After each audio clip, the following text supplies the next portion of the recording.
Hello there, Vanagon addicts. It's Ken Wilford here at Vanagon. We are back with our Tiguan that we've been working on, and just want to show you the progress we've made. I've got the valve cover back on. We've got the timing cover back on, and we are getting the vacuum pump put back on over here. So this is your vacuum pump for the motor.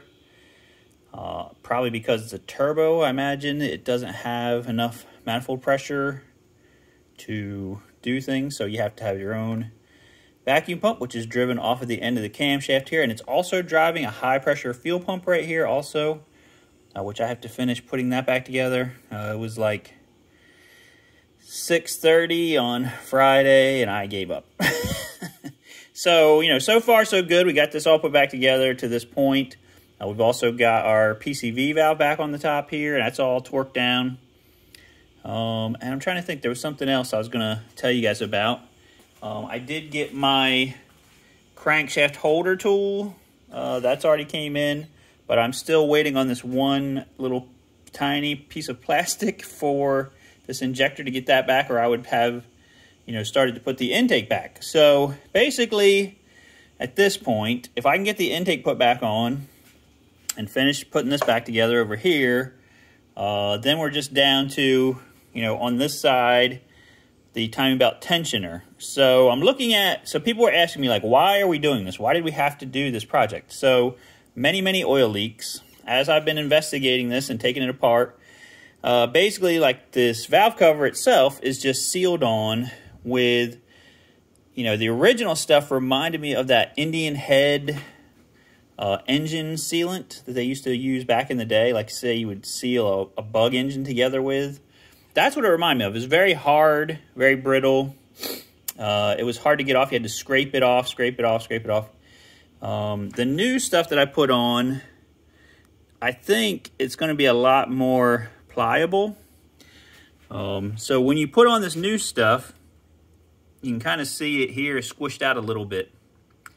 Okay, you're only supposed to put a bead of about 2 millimeters. Okay, 2 millimeters. So in the top there was this groove the stuff went into, and I cut the very tip of this dispenser thing off, and I was very, I mean, look how much I used to seal it on. Barely nothing out of this whole big tube they give you. And even with that, even doing it that super sparingly, you can see here it's trying to squish out. Okay, so you have to be really careful when you do this job, again, that you're not putting way too much sealant on things, because that sealant can get down into the base of the engine. It can block up your, the strainer for the oil pickup and cause oil pressure problems and oil starvation and all that good stuff. So, I've been doing this for 20-something years. Here again, you see in this hole here for where the coil pack's put in, you can see the stuff squished out a little bit into the hole. Again, very small amount that I put, a very thin bead of it. And it was, I'm thinking it's the right amount, but yeah, it squishes a lot when you put this thing on and torque it down.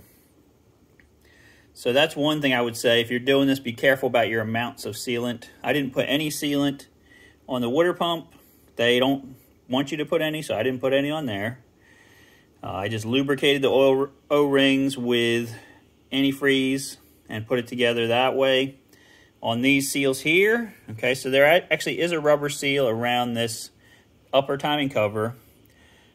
It was getting hard. It's like, it felt hard. And this other sealant, the old sealant they were using for the cover, was hard and brittle.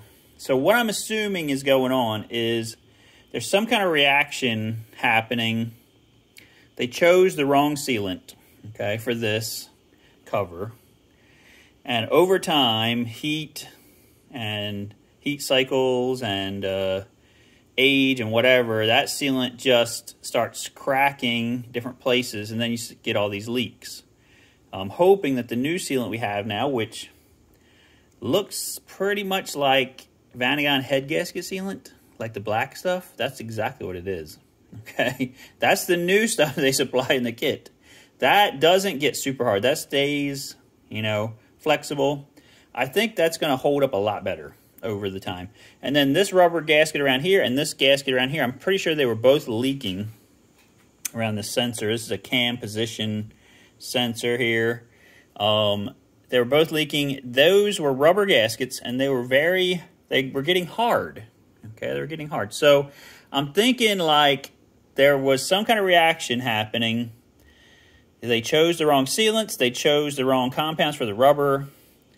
And the reaction of the oil and that was turning this stuff hard, and that's what's causing a lot of these leaks.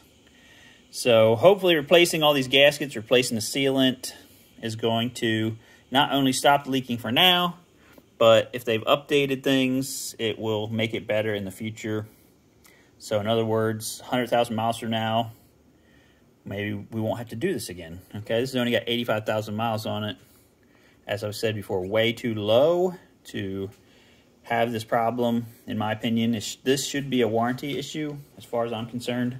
All right, don't look at all my trash here. All right, so I did get our counter hold tool for the main pulley. Okay, so I got that on Amazon. It actually showed up here in like a day. So now I have a full kit. Okay, so like I said, if you do this yourself, make sure you buy the counter hold tool, or you buy a kit that has that counter hold tool in it, which they are available on eBay for like about $56. If I had known that I was going to need it, I would have bought that particular kit. Oh no, don't have a epilepsy attack. Okay. So that's where we're at right now. I'm going to attempt to put this fuel pump back on, vacuum pump back on, get that put together. And then if I don't get this piece for the fuel injector, I think my next move is going to be, you know, I have to, so I've got the car jacked up here. This is another big annoyance I have with 2000-something Volkswagens, okay? They all come with one of the things having to require a special tool to remove it. Now, you are supposed to get this. You can see it here. There is like a anti-theft lug nut or lug bolt. And you're supposed to get that tool. It's supposed to be here in the car somewhere. Okay, now, I'm hoping it is.